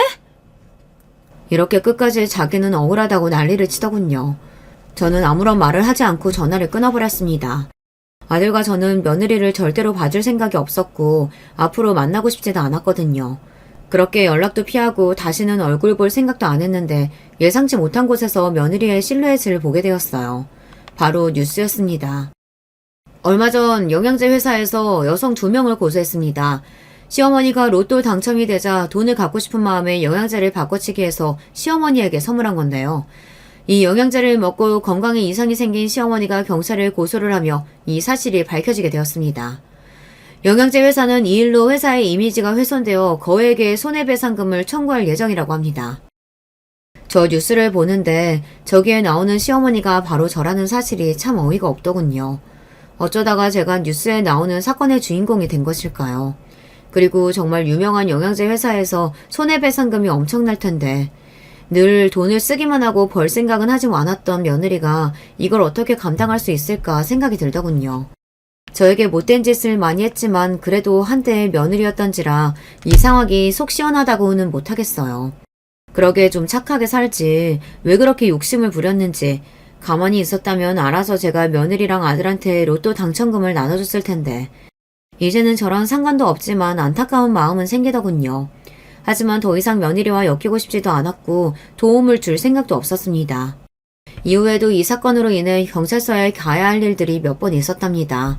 어쩌다 며느리와 만나게 되었는데 며느리가 제 팔을 붙잡으며 사정사정을 하더군요. 어머니, 저 정말 돈 없어요. 아시잖아요. 저 정말 뉴스까지 나올 줄 몰랐어요. 제가 잘못했어요. 제발 저 한 번만 도와주시면 안 돼요? 저 진짜 죽고 싶어요. 네? 며느리를 마주칠 줄은 몰라서 당황한 저를 보며 경찰관님들은 며느리를 떼어냈습니다. 지금 독하게 얘기 안 하면 계속 저를 찾아올 것 같아서 큰맘 먹고 한마디 했습니다. 그러게 있을 때 잘하지 그랬니? 너 이거 인과응보야. 네가 저지른 일에 벌 받은 거라고. 뼈 빠지게 돈 벌어서 그 돈 다 손해배기 상금으로 날려봐라. 그리고 너도 시어머니 생신상에 영양제랑 독 같은 거 넣은 이상한 며느리 꼭 만나고. 이 말을 들은 며느리 표정은 정말 벙쪄 있더군요. 경찰관들도 속이 시원하면서도 어이가 없었는지 웃음을 참는 듯 했습니다. 솔직히 한편으로 안타깝다고 생각하고 있었는데요. 어떻게 이런 말을 했는지 저도 제가 신기합니다. 그래도 이 말을 한 이후로 저한테는 연락이 전혀 오고 있지 않네요. 하지만 아들한테 물어보니 아들에게는 계속 돈을 빌려달라고 아직까지 연락이 오고 있답니다. 제 며느리 사람 끝까지 안 변할 것 같아요. 이 일이 있고 나서 저는 꾸준히 정신과 치료를 받고 있습니다. 누가 선물을 보내와도 다른 의도가 있는 건 아닌지 확인하게 되고 음식도 계속 재료를 의심하게 되더군요. 네, 이 일이 제 머릿속에서 희미해질 시간이 아직은 좀 필요한 것 같습니다. 그래도 다행인 건 저에게는 며느리가 그토록 탐내던 로또 당첨금이 남아있다는 사실이에요. 제 병원비로 쓸 수도 있고 무엇보다 아들이 예전부터 하고 싶은 사업 자본도 줄 수 있어서 정말 다행입니다. 뉴스에 나올 만큼 기막힌 사건들을 겪었지만 그래도 저에겐 돈과 사랑하는 아들이 남아있으니 앞으로도 열심히 살아보려고 합니다. 제 이야기 들어주셔서 감사합니다. 안녕하세요. 어디 가서 절대로 쉽게 털어놓을 수 없는 제 이야기를 나눠보고 싶어서 사연 창고 문을 두드리게 되었습니다. 저는 평범한 아줌마이고요. 나름 특이사항이라면 가끔 작은 캐릭터 그림을 그리는 소일거리로 돈을 번다는 점이 있겠네요. 모든 분들이 다 그랬을 테지만 저도 어렸을 때는 한참 어른이 된 제가 이렇게 살 줄 몰랐어요. 딱히 대단한 꿈이 있었던 건 아닌데 뭐랄까요. 이것보다는 좀 더 근사한 어른이 될 거라고 막연히 기대를 했었던 것 같네요. 그 기대보다 못한 삶을 살고 있는 게 사실이지만 제 나름대로 주어진 현실에 감사하며 살아보려 하고 있습니다. 각설하고 제가 세 자매 중에 막내로 태어났는데요. 제가 누뚱이었어요. 친정엄마가 대놓고 저에게 이런 말씀을 하셨었죠. 이왕 뒤늦게 셋째가 임신이 되었으니 아들이기를 바랐지. 그런데 원 또 딸이 나온 거야. 그래서 네가 태어난 이후로 나하고 네 아빠하고 둘이 얼마나 집안 어르신분들 눈치를 봤었는지 몰라. 그때는 그냥 흘러들었는데 곱씹으니까 정말 섭섭하더라고요. 굳이 저에게 그런 말씀을 해주실 필요가 있었을까요? 제가 사랑을 듬뿍 받고 자랐다면 그런 비화를 알았다 하더라도 아 그렇구나 하고 말았을 거예요. 그런데 아니었기 때문에 기분이 좀 안 좋아졌죠. 저를 낳고 나서 공교롭게도 친정엄마는 건강이 확 안 좋아지셨거든요. 그래서 가족들 먹여 살리시려고 친정아빠가 일을 더 늘리셨죠. 야근을 늘 자청하셨던 걸로 알아요. 반찬 같은 걸 만들어 주시려고 외할머니께서 당시에 자주 와주셨는데 어린 저에게 어찌나 눈치를 주셨었는지 모릅니다. 기억나는 말씀 중 하나가 저건 왜 태어나서 일을 번거롭게 만드냐 였네요. 그래서 저는 항상 가족들을 향한 애증 비슷한 감정이 늘 있었어요. 사랑하지만 그만큼 복잡한 감정도 늘 동반되었던 것이죠. 그리고 아마 여러분도 사춘기 시절에 부모님이나 집안 어른들을 보면서 이런 식의 반항심을 품어보셨을 텐데 제가 자주 되뇌이던 말이 이거였어요. 두고 봐. 나는 절대 엄마 아빠처럼 안 살 거야. 나는 커서 엄마 아빠처럼 자식에게 막말하고 상처 주고 이런 부모가 되지 않을 거고 이런 환경을 주지도 않을 거야. 나는 저렇게 안 살아. 절대 부모님을 닮아가지 않겠다는 굳센 다짐이었죠. 여기서 밝히는 점은 저희 친정집에 조금 특이한 내력이 있다는 건데요. 친정 부모님은 각자 20대 중반의 나이에 결혼을 하셨어요. 그 당시로 봐도 조금 일렀는지 주변에서 왜 이렇게 일찍 가냐며 한마디씩 했었다네요. 그리고 제가 막내라서 위로 언니만 2명인데요. 희한하게 언니들이 결혼을 다 일찍 했어요. 둘 다 20대 초중반의 나이에 시집을 갔습니다. 이게 신기하죠? 집안 내력인가 봐요. 저는 학창시절에 그렇게나 부모님하고 다르게 살 거다라고 외쳤었고 언니들이 일찍 시집 가는 것도 못마땅하게 봤었는데 그럼에도 저 역시 일찍 결혼을 하고 말았습니다. 정말 미칠 노릇이에요.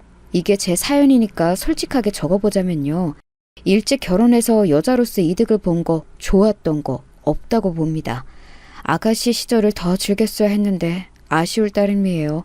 왜 그렇게 홀린 듯이 결혼을 확 해버렸는지 모를 일이에요. 바라건대 제발 제 자식들은 최소 30살 이상이 되어서 결혼했으면 좋겠네요.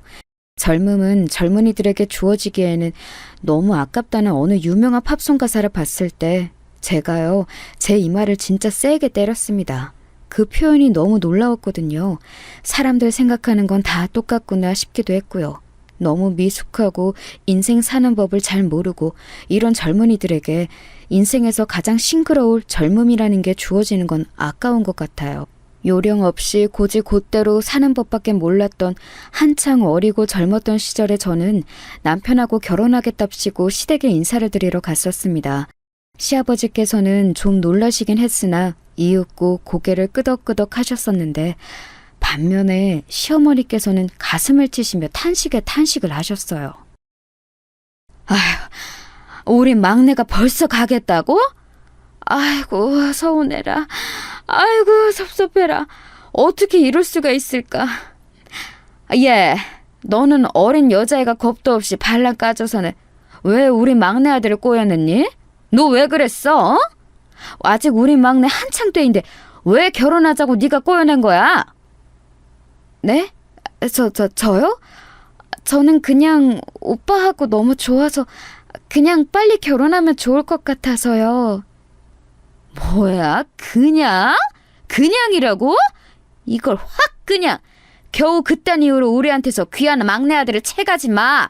맹하게 생겨가지고 이런 것들이 독하게 생긴 것들보다 더 무섭다더니 우리 막내를 단단히 홀려먹어? 저기 죄송한데 홀린 건 오빠가 아니라 저 아닐까요? 오빠가 저에게 확신을 주니까 제가 아직 어린 나이에도 불구하고 결혼하기로 결심을 한 거죠. 제가 울컥해서 소심하게 대꾸를 했었는데 시어머니께서는 일을 가셨고 옆에서 시아버지께서 창피해 죽겠다는 표정으로 그런 시어머니를 조심스레 말리기 시작하셨어요. 시어머니께서 계속 이렇게는 못 뺏긴다라는 말씀을 반복하셨거든요. 그리고 남편은 요지부동이었죠. 시어머니께서 열변을 토하시든 그러다 각혈을 하시든 말든 마치 도 닦은 수도승 마냥 무감각한 표정으로 있을 뿐이었어요. 남편이 좀 내향적인 사람이었고 표현이 적은 사람이었으나 저렇게 무감각하게 굴 사람까지는 아닌 것 같아서 저는 그때 몹시 의외라고 느꼈는데요. 약간의 비화가 알고 보니 있었습니다. 남편 집안도 저희 집안처럼 자식이 셋인데요. 저처럼 남편도 셋 중 막내예요. 그리고 위로는 형, 누나 이렇게 둘이 있죠. 그런데 희한하게 새남매 중에서 당시 시부모님을 금전적으로 용돈 드리면서 챙기고 있던 자식은 막내인 남편이었어요. 그 외로 자주 들여다보면서 생활용품이라든지 이런 거 사드리고 전반적으로 보는 건 남편의 누나인 시누이가 하고 있었고요. 그러니까 시부모님으로서는 당신들을 열심히 봉양해야 할 막내 아들이 일찍 장가를 든다니까 챙김을 못 받으실까봐 그게 염려되셨던 겁니다. 시부모님 2분이 경제활동이 어려우셨냐고요? 아니요. 집안끼리 또 공통점이 있는데 그건 시부모님 역시 일찍 결혼하신 분들이라는 거예요. 그래서 당시에 2분은 고작 50대 초반이셨습니다. 그런데 뭔 용돈을 자식이 꼬박꼬박 챙겨드려야 한단 건가요? 사지도 멀쩡하셨던걸요. 50대면 남녀 불문 한창 일을 할 나이잖아요. 60대는 되어야 경제활동에서 물러나는 게 자연스러운 풍경이고요. 그래서 어이가 없었습니다. 그리고 남편이라고 해서 뭐 혼자 희생하고 그런 게 좋았겠나요? 아니었죠. 시댁은 절대 경제적으로 풍족한 집안이 아니었고요. 유복하게 산 적이 한 번도 없었다고 남편이 그러더군요. 일찍 결혼해서 자식들 낳으셨으면 그만큼 열심히 버셔야 하는데 시부모님의 사상이 참 특이하게 느껴졌네요. 남편도 일찍 결혼했지만 시누이도 일찍 결혼을 했습니다. 마치 일찍 결혼하는 건 집안의 내력이라는 걸 뒷받침하던 말이에요. 오히려 결혼 정년기를 맞이하도록 장가를 안 들고 있었던 남편의 형인 아주버님께서 집안 내력에 비춰봤을 때는 특이한 분이셨습니다. 듣자 하니 공부를 하시느라 그렇게 늦으셨다고 해요. 대학원까지 나오셨거든요. 그런데 시댁이 잘 사는 것도 아니고 시부모님께서는 일찍이 경제활동에서 물러나셨는데 대학원까지 다니는 돈은 어디서 났냐고요? 시누이가 부잣집에 시집을 가서 그랬을까요? 아니죠. 아니었어요. 남편이 그 돈도 다 댔던 겁니다. 자기 형 뒷바라지를 했던 것이죠. 나는 오빠가 지금까지 가족들한테 엄청 잘하면서 사는 막내인 줄로만 대충 그렇게 알고 있었는데 그런 것까지 다 해줬을 줄은 몰랐어. 이런 표현 써도 되는지 모르겠는데 오빠 혹시 집에서 봉 아니야? 그렇게 눈치 보면서 말할 거 없어. 나도 내가 봉이라고 생각하고 있으니까. 전에는 이런 식으로 생각 안 했었는데 작년부터 아예 아버지하고 엄마하고 두 분 다 일을 전혀 안 하시는 채로 집에만 눌러 앉아 계시고 나한테만 손 벌리시려고 들고 형이랑 누나보다는 나를 너무 만만하게 보시고 자꾸 이렇게 되니까 사람 마음이라는 게 내가 우리 집에서는 봉이구나 이런 생각이 딱 들더라. 오빠, 우리 결혼하고 나면 우리끼리 똘똘 뭉쳐서 잘 살아보자. 그간 오빠가 가족들 잘 챙기는 거 언뜻 보고 들어서 내가 잘 알고 있는데 결혼하고 나면 내가 오빠 대신해서 아버님 어머님도 잘 챙겨드리고 그러면서 우리 밥그릇은 알아서 딱딱 챙기고 이렇게 살도록 열심히 노력해볼게. 말만 들어도 힘이 난다. 역시 너를 만나서 결혼하기로 한 건 내 인생에서 가장 잘한 일이었어. 내가 진짜 앞으로 다른 건 몰라도 한눈 안 팔고 너 하나만 보면서 살게. 내가 이건 진짜 약속한다. 제가 집안의 늦둥이 막내이기는 하나 동시에 미운 오리 새끼 같다는 느낌을 스스로 지울 수 없었기에 연애 때부터 시작해서 결혼하기까지 저에게만 딱 애정을 쏟아주는 남편을 보면서 애정에 충족되는 걸 느꼈어요. 이런 충족감에 홀려서 제가 이른 나이에 결혼을 안 하겠다는 스스로의 옛 다짐도 저버린 채 결혼을 해버렸던 것이지요. 하여간 남편이 당신들을 뒷전으로 밀어버리고 자기 가정에만 최선을 다할까봐 시부모님께서는 그게 영 못마땅하셨던 건가 봅니다. 특히나 시어머니께서요. 주장하시기로는 아직 한참 꾸미고 관리하고 그런 욕심이 많을 나이인데 막내 아들이 장가를 가버리겠다 해서 무척 섭섭하다고 하셨죠. 그게 무슨 말씀이셨겠어요. 넉넉하지 않은 형편에도 남편 하나 봉으로 잡아서 유유자적하게 나름 지내시는 재미에 푹 빠지셨는데 이제 그건 못하게 되실 것 같으니까 안타까워서 환장하겠다는 의미였지요. 남편이나 저나 흔들리지 않고 결혼을 향해 나아갔고 저희 가족들은 좀 당황하기는 했어도 우직하고 성실한 인상의 남편이 믿음직스럽다면서 흔쾌히 허락을 해주었습니다. 시부모님이 관건이었는데 마지막까지 시어머니께서는 저를 이런 식으로 회유하려고 드셨었죠. 너무 그렇게 일찍 결혼하는 것도 주변에는 천박하게 볼 수가 있어. 애가 들어선 것도 아닌데 굳이 이렇게 서두를 필요가 있겠니? 조금 더 신중하게 생각하면서 만나다가 내 후년쯤에 시골리면 좋겠구나. 더 이상 대화가 안 통할 것 같아서 저는 다른 수를 썼습니다. 시댁에 남편 말고도 이미 한 사람 더 있었잖아요. 일찍 결혼한 사람 바로 시누이였죠. 제가 시어머니의 말씀을 남편에게 전했고 남편은 그걸 또 자기 누나에게 전했습니다. 엄마! 일찍 결혼하는 게 천박한 거라고 주변에서 다 욕하는 거라고 그런 식으로 제욕하셨다면서요? 내가 언제? 너 결혼해서 잘 살고 있는데 내가 왜 너를 보고 그런 말을 하겠어? 그건 너한테 한 게 아니라 네 동생한테 한 거야. 그게 그거죠. 저라는 예시가 있는데 굳이 그런 말씀을 하신 그 저희가 뭐겠냐고요. 제가 못마땅하셨던 거죠? 참나. 저번에는 남들은 돈 잘 버는 사위, 대기업 다니는 사위 봐서 떵떵거리며 산다는데 이런 타령을 내도록 저 들으라고 하시더니 정말 너무하시네요. 엄마가 저한테 재산을 물려줬어요? 아니면 공부 잘하는 머리를 물려줬어요? 하다못해 외모라도 예쁘게 낳아줬어요? 아무것도 안 해줬으면서 왜 이렇게 바라는 것만 많으세요? 제발 드라마 좀 그만 보시고 현실을 사세요. 왜 자꾸 부잣집 사모님 흉내내는 망상에 빠져서 사시냐고요. 애들 키우느라 요즘 가뜩이나 피곤해 죽겠는데 엄마까지. 짜증나. 부잣집 사모님 흉내내는 망상? 아니 너 어떻게 네 엄마인 나에게 그런 망발을 짓거릴 수가 있어? 아이고 내가 인생 헛살았다. 자식 농사를 잘못 지었어. 모녀가 불같이 싸웠는데 거의 시누이가 일방적으로 쏟아내는 격이었습니다.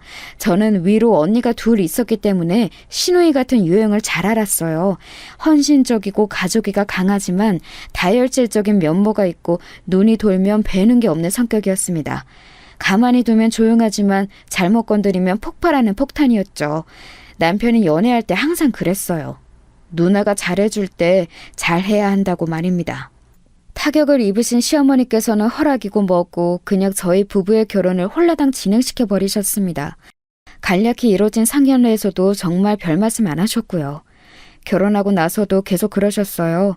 며느리는 만만해도 딸은 그럴 수 없으셨을 테니 시누이의 폭발이 시어머니께서는 자꾸 속에 걸리셨던 모양입니다. 그리고 저는 가슴을 쓸어내렸죠. 무탈하고 평화로운 결혼 생활을 꿈꿨습니다. 매일 가계부 쓰면서 조금씩이나마 돈 모으는 재미를 느껴가면서 미래를 그리며 그렇게 알콩달콩 지냈어요. 저나 남편이나 소박한 일상에서 보람을 느끼는 사람들이었기에 서로 잘 맞았던 것 같아요. 그리고 제가 임신을 하게 되었고 예쁜 딸아이를 세상과 만나게 해주었습니다. 그때부터 남편이 좀 변화하기 시작했어요. 좋게 말해서 차분하고 나쁘게 보자면 살짝 속옷적인 성격에다가 지나치게 안정지향적이었는데 아이가 태어나고 나니까 돈 욕심도 부리고 투자 공부도 시작하더라고요. 그러면서 생각지도 못한 충돌 아닌 충돌이 생기게 되었습니다. 저와 남편 사이에서요? 아니요, 저와 시어머니 사이에서요. 네가 우리 막내한테 입김 넣었지? 시부모 용돈 줄였으면 싶어서 네가 수작 부린 거지? 저요? 제가요? 아닌데요. 저는 전혀 모르는 일이에요. 애기 아빠하고 제가 얘기를 해볼게요. 그런데 어머님, 애기 아빠가 돈 계산을 요즘 들어 악착같이 하고 있는 사람이긴 하지만 두 분께 드리는 그 용돈 액수를 막 줄이고 그럴 사람은 아닌 것 같은데요. 뭔가 오해가 있으신 거 아닐까요? 이체가 잘못됐을 수도 있고요. 너 나 약 올리니? 내가 이미 당연히 우리 막내한테 물어봤지. 이거 돈 맞게 들어온 거 맞냐고. 그랬더니 30만 원이 아니라 20만 원 드린 거 맞다고 딱 잘라서 말하더라. 그건 우리 막내가 할 법한 언행이 아니야. 네가 중간에서 간약한 요술을 부는 게 틀림없더만. 간약한 요술이라니 그 무슨... 좀 당황스럽네요. 어머님, 근데 방금 20만 원이라고 하셨어요? 어? 원래 저희가 매달 20만 원 드리는 거 아니었어요? 여태까지 쭉 그래왔는데요. 혹시 30만 원을 받아오셨던 건가요? 얘가 뭔 소리람? 당연히 30만 원씩 받아왔지. 아휴, 니네 결혼하기 전에는 기본 50만 원씩 거뜬히 받았었고 그 외 자잘하게 떨어지는 것들도 많았는데 사는 게 다 부질없네. 저는 지금까지 20만 원 드린 줄 알았어요. 가계부에도 그렇게 다달이 적혀 있었고요. 그렇다면 애기 아빠가 자기 용돈에서 그거 아껴서 두 분께 더 드린 거였네요. 저는 그걸 지금 어머니 덕분에 알았고요. 그때 왜 눈물이 나는지 모를 일이에요. 저에게 지금껏 그런 말을 안 한 남편에 대한 배신감? 아니면 측은지심? 지금도 정확한 이유를 모르겠네요. 속에서 울컥한 감정이 올라왔는데 전화기 너머로 시어머니께서는 그런 저를 비웃으셨습니다. 너 설마 지금 질질 짜는 거니? 왜? 10만 원에 아까워서? 기가 막히는구나. 왜 이렇게 다들 구질구질하게 살아? 아이고 꼴보기 싫어라. 10만 원 도로 올려달라고 하고 싶다가도 그런 맛이 뚝 떨어지네. 그래, 네가 이겼어. 나하고 우리 막내 모자 사이 다 갈라놓고 10원 한 장 살뜰히 모아가면서 그렇게 지내렴. 왜 이야기가 그렇게 튀는 거였는지 정말 모를 일이었어요. 논리도 없고 진짜 화가 나더라고요. 속에서 열불이 터져서 그날 애기 데리고 동네 공원 나가서 2시간은 화를 삭혔던 것 같아요. 남편하고는 이 일로 진지한 대화를 좀 나눴습니다. 역시나 자기 허리띠 졸라가면서 남편은 시부모님께 용돈을 더 드렸던 것이었죠. 갑자기 20만 원만 받으면 절대 생활 못하실 것 같아서 그리했었다네요. 시부모님께서는 그럼 그때까지 저희가 드리는 30만 원에다가 시누이네가 드리는 용돈 아마 20만 원 선이었던 걸로 알고요. 이걸 현금으로 받으셨고 공휴일 낀 달이면 어디든 저희가 그날 꼭 모시고 놀러 가거나 그렇지 못하면 돈으로 10만 원 드렸었고 생신이 있으면 또 챙겨드렸고 이마트 온라인 배송으로 매달 5만 원어치 생필품 넣어드렸고 시누이가 반찬 종류는 싹 다 조달해드렸고 이렇게 살아오셨던 거예요. 괜찮지 않나요? 두 분이서 생활하시기에는 부족함이 전혀 없었는데요. 시어머니 입장에서는 달랐나 봐요. 그게 사치, 여유 이런 것과는 거리가 먼데 용돈 10만 원까지 줄었다고 하니까 열이 받으셨던 것이죠. 저는 너무 착잡했고 남편은 속상했습니다. 이게 며느리와 아들의 차이인가 봐요. 저는 자식 부부들의 정성을 몰라주는 시어머니의 태도에 착잡했건만 남편은 달랐죠. 늘 풍족하고 여유가 넘치게 살고 싶어 하셨는데 그 마음 내가 알면서도 모른 척할 때가 많았어. 내가 그렇게 해드릴 수 없는 자식이니까. 죄송스러운 마음에 애써 그런 엄마를 모른 척 해왔던 거지. 내가 잘난 자식이었으면 엄마가 피부 관리실이나 실컷 다니시고 명품 쇼핑하시고 원하시는 그런 생활을 누리셨을 텐데. 씁쓸하다. 세상에, 속으로 그런 생각을 내심하고 살았던 거예요. 제 남편이 그날은 조금 낯설게 느껴졌네요. 제가 아이 낳고 나서 같은 애엄마끼리 시누이하고 공감대가 살짝 생겨서 따로 편하게 연락도 하고 지내게 되었는데요.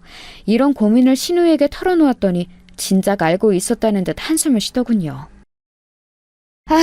걔는 원래 그래. 그런 거 무슨 증상 이름도 있지 않나? 착한 아이 증후군? 뭐 그런 건가 봐. 우리 오빠는 옛날부터 공부벌레 범생이라서 딱 벽을 치고 사는 느낌이지 나는 성질머리 있어서 쉽게 못 건들지. 그러니까 우리 부모님은 막내가 가장 편하셨던 것 같아. 그런 만큼 자꾸 기대를 하시고 바라는 것도 많으시고 그러다 보니 세월이 흘러서는 이렇게 되었네. 나는 세상에서 가족만큼 복잡한 관계는 없다고 생각해. 그 안에 얽힌 이야기며 감정이 너무 복잡해. 저도 그게 뭔지 알 것 같아요. 저는 세상에서 가장 애틋한 사람이 저희 친정엄마인데 가장 애정어린 사람도 친정엄마이거든요.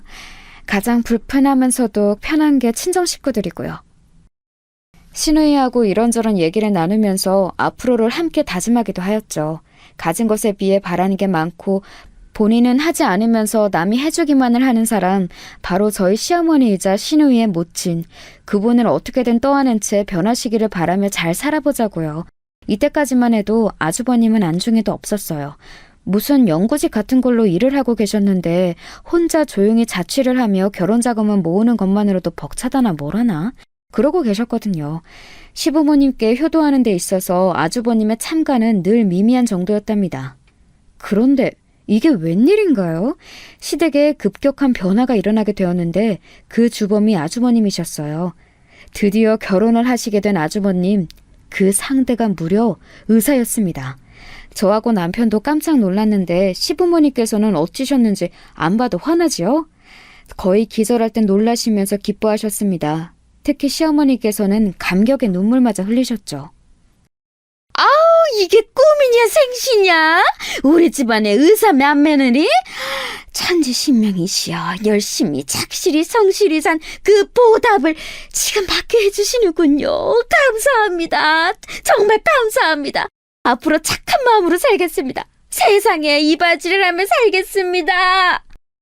시댁의 작은 베란다에서 물 떠놓고 그런 기도를 올리셨어요. 그거 보여주시려고 저를 부르셨던 것인가 싶어서 좀 당황스러웠네요.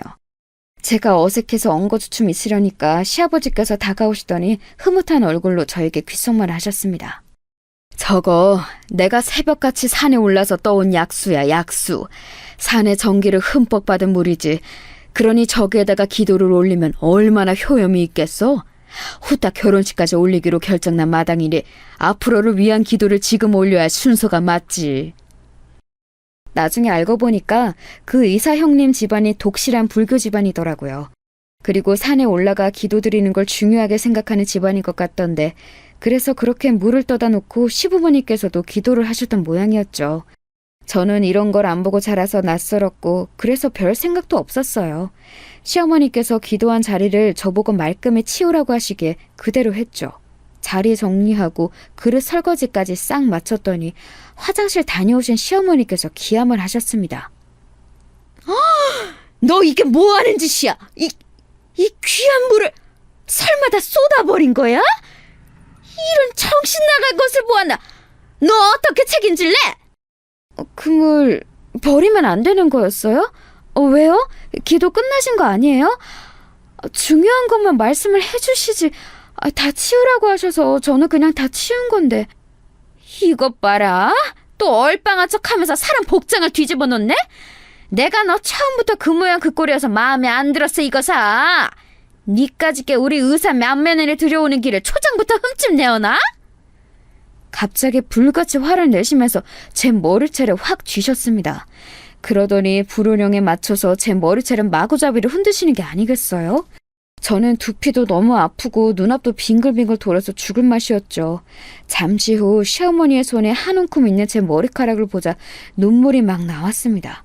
그랬더니 저보고 또 쓸데없이 질질 짠다면서 호통을 치시더군요. 결혼 전에는 이렇게 막 무례하게 구셨다가 한참 동안은 또 조용하셨다가 갑자기 이렇게 다시 돌변하신 이유, 앞만 봐도 의사 형님의 존재 때문이었습니다. 기세 등등 이제 저희 부부의 미약한 원조 따위 필요 없다는 것이고, 그러니까 이제 실컷 어른 유세 떠시면서 저를 부려먹겠다는 심보이셨어요. 너같이 구질구질한 것도 며느리라고 내가 품어주고 보듬어주고 무조건적으로 포용해주고 그렇게 지내왔지만 앞으로는 조금 달라져 볼까 싶구나. 고부관계의 질서 정리가 필요한 시점이야. 그리고 동서지간의 서열 정리도 옳게 이루어지는 쥐엄한 우리 집안이 되었으면 한다. 당초에 언제 시어머니께서 저에게 그렇게 잘해주셨다는 건지 의문이었습니다. 그동안 제가 아이 낳고도 그 직후에도 컨디션 안 좋은 몸으로 시댁에 가서 식사 같이 해드리고 주말이나 공휴일 같은 때 가까운 데 모시고 꼬박꼬박 놀러가 드리고 자꾸 명품 타령하시는 건 못 들어드려도 작은 지갑이나 액세서리 정도는 좋은 걸로 한 번씩 사드리기도 하고 저희 이렇게 기본 도리는 잘 지켜왔다고 생각했어요. 하지만 그때마다 시어머니께서는 저에겐 늘 시큰둥한 반응을 보이셨고 마치 저를 향해 이건 원래 네가 해야 하는 거니까 생색낼 생각 마라 이렇게 매번 경고를 하시는 듯 했습니다. 지금껏 그렇게 구셨으면서 저를 무조건적으로 포용해 주셨다니 너무 황당했지만 동서지간의 서열 정리라는 말이 너무 마음에 걸렸어요. 아니나 다를까 앞으로 제가 그 새로운 형님께 깍듯이 아랫사람 역할을 하라는 게 시어머니의 주문이었습니다.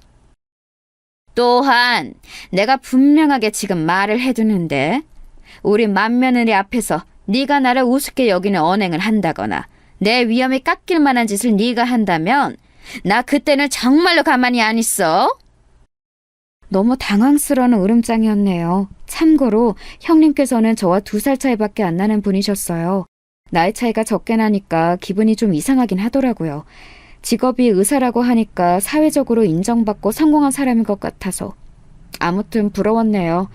형님을 보면서 저는 내심 속으로 살면서 수많은 기회를 제가 놓쳐온 것은 아닌지, 과연 제가 정말로 죽을 만큼 뭔가를 열심히 최선을 다해서 해본 적이 있는지, 이런 인생이 제가 원했던 인생이 맞는지 여러 생각을 했었습니다. 형님과 제가 쉽사리 가까워지진 못했어요. 인상부터가 약간 도도하면서 고고하다고 해야 하나? 그런 느낌이셨고요. 아주버님과 짝꿍 아니랄까봐 말수 적고 고요한 분이라는 이미지가 얼굴에 있었어요. 게다가 가끔 뵐 때면 시어머니께서 열심히 형님께 이런저런 말씀을 붙이시고 계셔서 저는 자연스레 그들의 수발에 드는 역할이었을 뿐 끼어들기에 애매했습니다.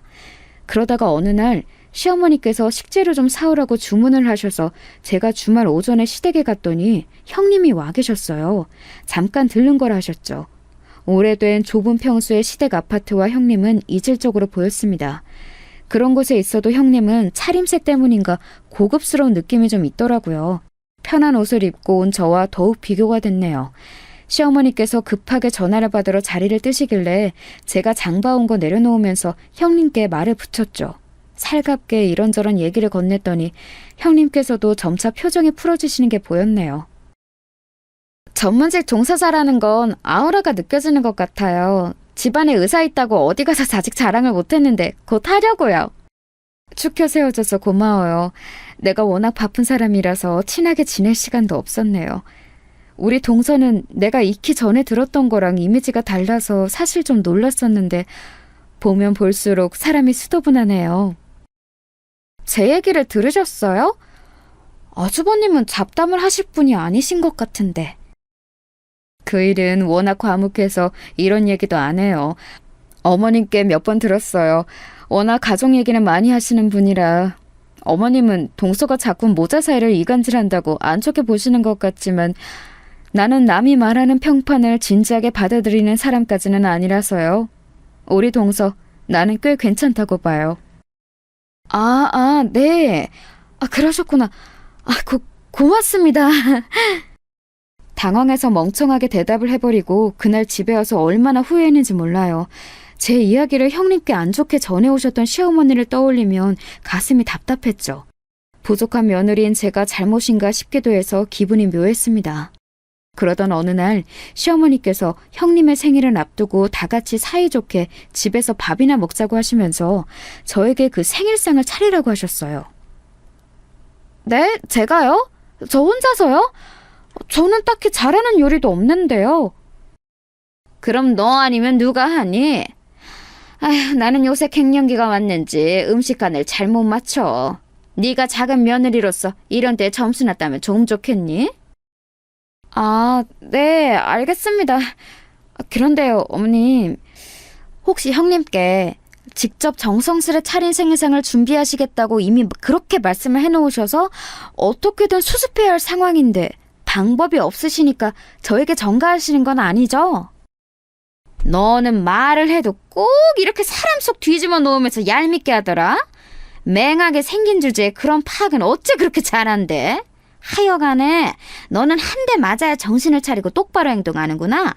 매를 벌어요, 매를!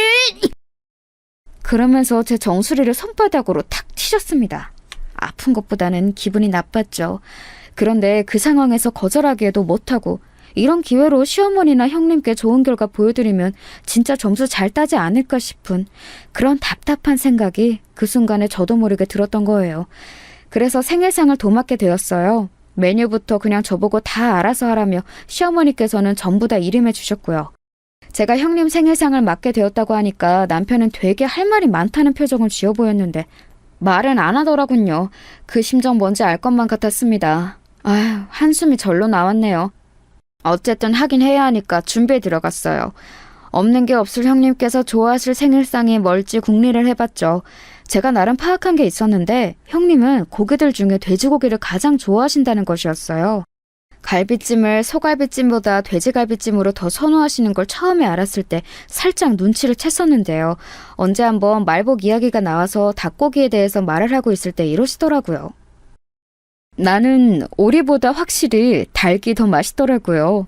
어디 가서 오리구이를 맛있게 먹어본 적이 없고 오리 훈제도 뭐가 맛있다는 건지 잘 모르는 입맛이에요.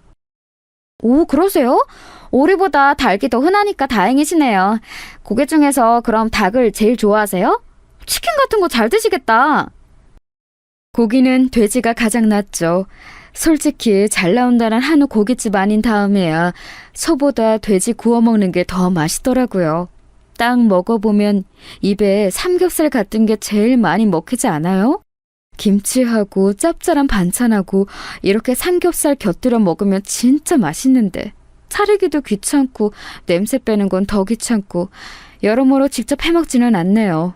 그렇다고 차림이 잘 나오거나 고기 질이 가격 대비 썩 좋은 집을 찾기도 애매해서 좋아하는 음식치고는 대단히 만족한 적이 잘 없는 것 같아요.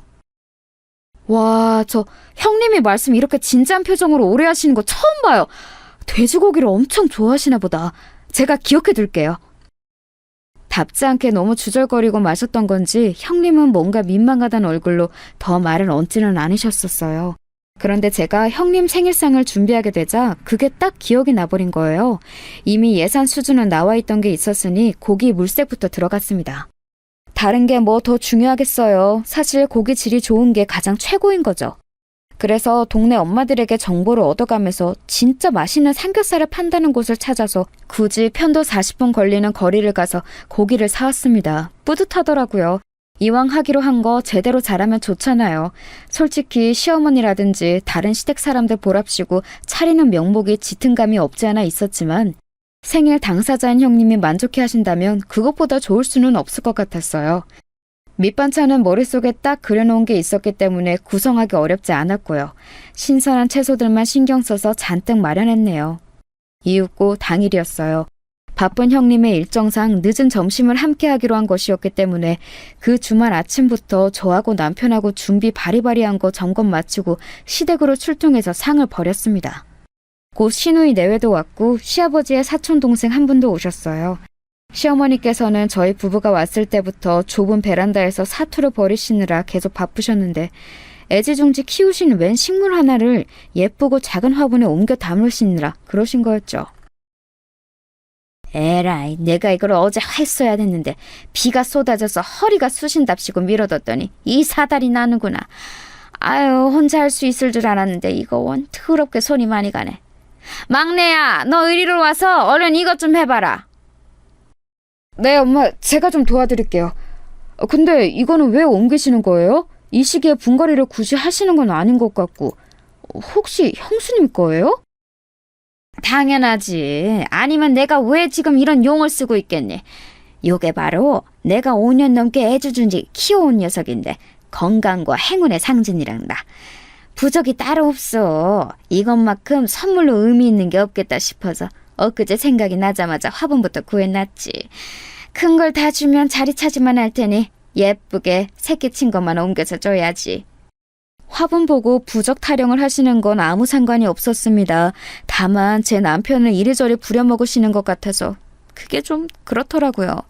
이윽고 아주버님께서 도착을 하셨는데요. 형님께서는 중요한 전화를 받으시느라 잠시 후에 올라오실 거라고 했습니다. 딱 그 말씀만 하시고는 거실 소파에 앉아 멀뚱히 계셨어요.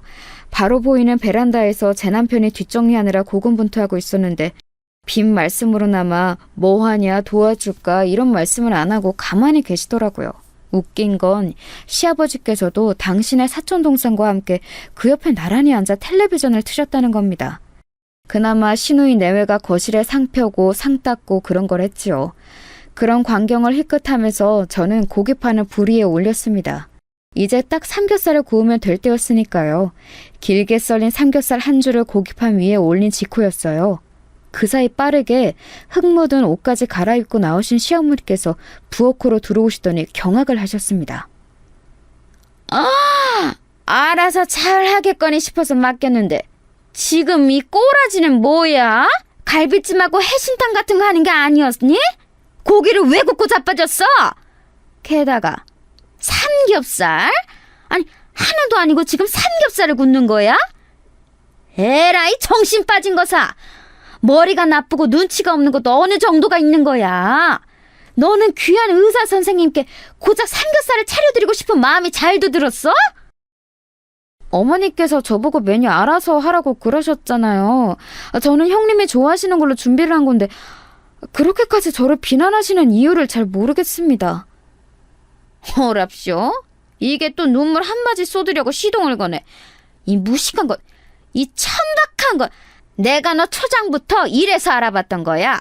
감히 의사 맏며느리 앞에서 내 채신을 깎아먹으려고 이딴 삼겹살 소냐 준비하더니 그래놓고 눈물 글썽하고 자빠졌네.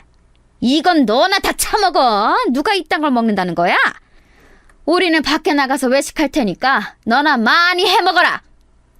시어머니께서는 머리 끝까지 화가 나셨는지 침을 튀기며 열변을 토하시더니 삼겹살이 담긴 봉지째 집어들어서 그걸로 제 머리를 치셨습니다. 묵직한 게 제 머리를 치고는 바닥에 떨어지는 걸 저는 멍하게 쳐다봤죠. 그와 동시에 눈물이 또르르 흐르더라고요. 제가 왜 이런 취급을 받아야 하는지 이해할 수가 없었어요. 무심코 눈물을 닦으며 고개를 틀자 베란다 쪽에서 통화를 하다가 이쪽에 소란을 들었는지 눈길을 주는 놀란 얼굴의 남편이 보였습니다. 애써 골라 입고 온 옷이 흙으로 더러워져 있었어요. 그리고 시누이 내외가 뭔 일이 났나 싶어서 어리둥절한 표정으로 이쪽을 살피고 있었죠. 고개를 바로 하자 저를 보며 코웃음을 치시는 시어머니가 보였습니다. 그 다음 일어난 일은 제가 그렇게 하려고 해서 한 게 아니라 정말 불가항력적으로 벌어진 것이었어요. 저도 모르게 그렇게 되었거든요. 바닥에 떨어진 삼겹살 봉지를 주워든 저는 그걸로 시어머니 얼굴을 후려치고 말았습니다. 퍽 소리가 났고 시어머니께서는 싱크대를 잡고 간신히 주저앉지 않으셨죠. 부엌으로 들어오던 시누이가 짧게 비명을 질렀어요.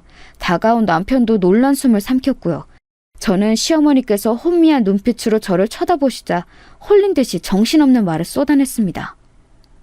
누가 누구 보고 천박하다는 거예요? 능력도 없고 인성도 부족한 주제에 자식들에게 바라는 것만 더럽게 많고 자식 차별하고 며느리 차별하고 돈 앞에서 해불쭉하는 어머님보다 설마 제가 더 천박할까 싶어서요?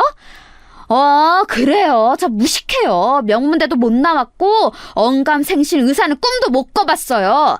그래도 제가 어머님 앞에서는 무식으로 한 수가 아니라 두 수 정도는 접어드려야겠는데요?